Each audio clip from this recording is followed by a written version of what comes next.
Bonsoir tout le monde et bienvenue à vous. Si vous aimez les creepypastas, l'horreur, le suspense, vous êtes donc sur la bonne chaîne. Ici, frissons et tensions sont mis à l'honneur pour votre plus grand malheur. N'oubliez pas, si à la fin de cette vidéo vous avez aimé mon récit, laissez-moi un petit pouce bleu, un commentaire ou pensez à vous abonner si ce n'est déjà fait. Petit retour en arrière pour vous replonger dans l'histoire. Une inspectrice du nom de Jess a quitté sa ville natale et sa maison, il y a de cela 13 ans. Cependant, un meurtrier se faisant nommer le Monarque laisse les autorités complètement perplexes. De ce fait, Sonia, la plus haut gradée, décide de faire revenir Jess. Mais cette dernière semble être auréolée d'un lourd passé. Ce soir, je vais vous livrer une partie de son histoire, ou tout du moins quelques indices. Allez, c'est parti. Installez-vous avec moi auprès du feu. Prenez un cookie, un bon plaid, et écoutons ensemble cette nouvelle histoire maléfique.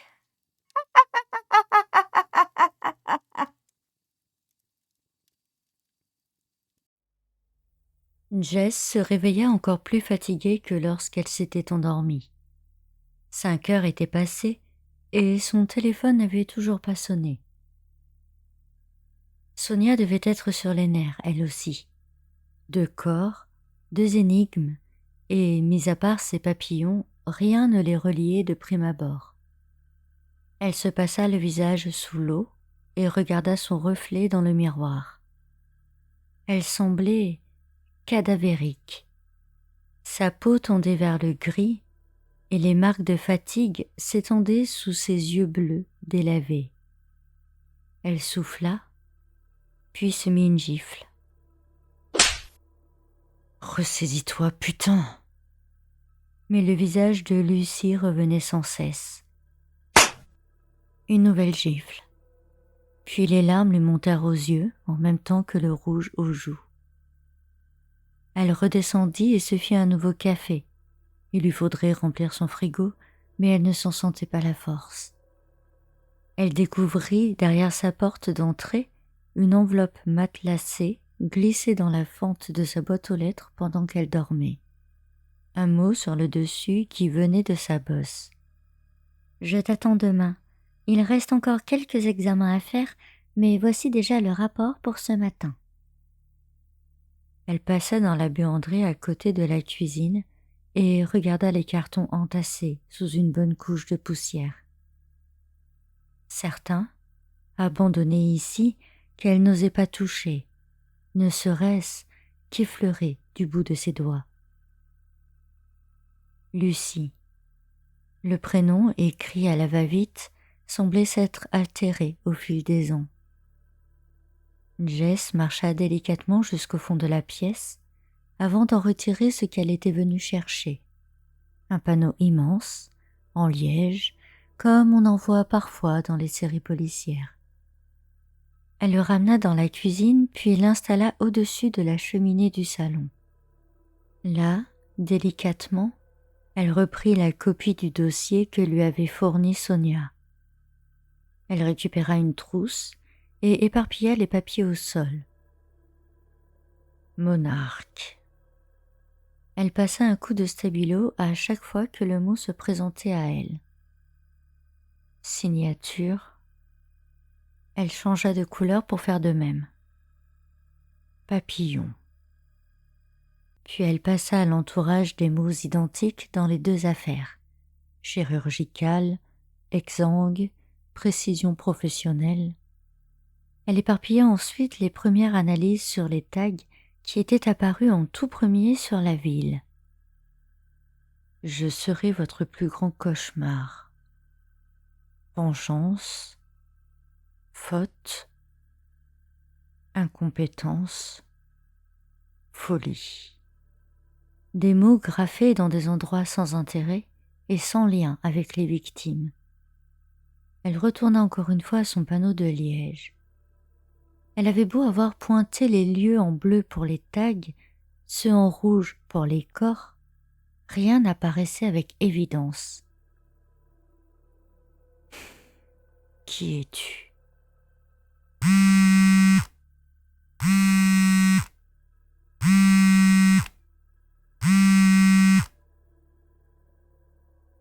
Elle sortit de sa torpeur. Un troisième corps avait été retrouvé et Sonia l'attendait sur place. Elle se dépêcha de sortir de chez elle et fonça sur le lieu du rendez-vous. Sonia attendait sous un parapluie, le regard dans le vide. Devant elle, le corps d'une femme, nue comme les précédents.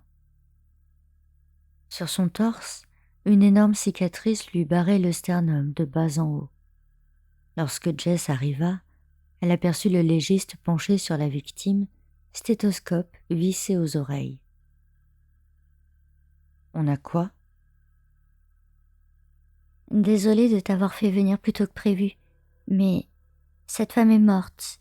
Il n'y a aucun doute. Cependant, il y a comme un battement de cœur à l'intérieur de sa poitrine. » Jess enfila une paire de gants et plaqua sa main entre les deux seins de la morte. Chut. Tous se figèrent autour d'elle. Même la plus battante sembla se faire plus légère. La plupart des personnes présentes ne l'aimaient pas, voire même la détestaient, mais en cet instant, ils ne purent qu'admirer sa capacité à s'imposer d'un simple mot. Il y a des vibrations. Pas des battements, des vibrations. Jess ferma les yeux et se concentra une fois de plus. Ça émane du cœur, effectivement, mais ce n'est pas ça. Elle se releva, enleva ses gants médicaux et se tourna vers le légiste. Ce sont des papillons, aucun doute là-dessus. À savoir comment il a pu les mettre à l'intérieur sans qu'ils s'envolent, ça, c'est une autre histoire. Une chose est certaine, ne les laissez pas s'échapper lorsque vous allez l'autopsier. Sonia sourit à Jess. Tu as vu le dossier que je t'ai laissé ? Oui, j'ai commencé à étaler et à relier. Et tu en as déduit quelque chose ? Non, pas pour l'instant. Les graffitis montrent une personne désorganisée, mais les meurtres, eux, c'est tout autre chose. Soit ils sont deux ou plus, soit on a affaire à une double personnalité. Ce n'est pas encore assez clair pour moi. Et je ne sais pas. Il y a un point que je ne comprends pas. Comment est-ce que les papillons peuvent être insérés en vie dans les corps ? Comment ? Sonia la regarda avec gravité. Ça, le légiste l'a compris en analysant celui qu'on a trouvé dans l'œil de verre. Apparemment, le papillon a été congelé, juste assez pour le faire entrer en hibernation. Puis la chaleur ambiante l'a réveillé. C'est possible, ça ? Oui.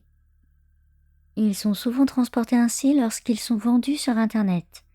D'ailleurs, j'ai une équipe là-dessus. Ils fouillent sur le net toutes les entreprises qui vendent des monarques. Mais il y en a un paquet. On doit recouper les informations trouvées avec les acheteurs récents proches d'ici. Jess semblait soucieuse. Ça va aller ? Oui, désolée. C'est le monarque. Pourquoi ce papillon plutôt qu'un autre ? Il y a quelque chose qui m'échappe, mais je suis certaine de savoir au fond de moi. C'est juste que ça... Je n'arrive pas à connecter, ça m'agace. Je te connais. Tu es parti pour de nombreuses nuits blanches. Bon, je te propose de rentrer chez toi. Et je te récupère ensuite avec la voiture de fonction pour qu'on fonce chez le légiste. Ça te va ? Oui, impeccable. Dans 1h30 environ ? Il faut que je ramène Tobias à son père. Oui, bien sûr. Oh, je suis désolée, Jess. Non, non, ça ne fait rien. Passe le bonjour à ton fils. Je suis certaine que c'est devenu un ado mature et responsable grâce à la mère que tu es. Plutôt un ado insupportable et ingérable, comme tous les ados du monde. Tu sais ce que c'est? Ça se croit immortel et au-dessus de tout. Il me rend dingue. Jess sourit tristement. Oh, je te prie de m'excuser. J'ai été idiote. Tu sais, je suis certaine que Lucie aurait été. Non, s'il te plaît. Jess entra dans sa voiture et claqua la porte, coupant net son amie. Elle n'était pas prête pour ce genre de conversation, même pas avec Sonia. Elle démarra en trombe la voiture, et moins de 20 minutes plus tard, elle arriva sur son perron. Mais elle retint son geste. Sa porte n'était plus fermée à clé, à moins que dans la précipitation elle ait oublié de le faire. Elle tourna la poignée en utilisant la manche de son pull et resta bloquée sur le pas de la porte. Dans le grand salon, des centaines de monarques volaient en tous sens. Jess tenta de refermer la porte par réflexe pour qu'il ne s'échappe pas, mais ses jambes se dérobèrent sous son poids. Elle venait de comprendre pourquoi le monarque. Sur le panneau de liège, au milieu de tout ce fatras d'indices, de pointes et de fils, était suspendu un dessin d'enfant, un magnifique dessin de papillon, celui d'un monarque, avec une petite signature dans le coin de la feuille. Lucie. Les larmes inondèrent le visage de Jess. Le dessin de sa fille, ce n'était pas ça qui l'avait fait défaillir, non. C'étaient les 2 taches sombres sur la feuille. Les 2 taches du sang de Lucie. Lors de ce fameux jour, il y a 13 ans de cela.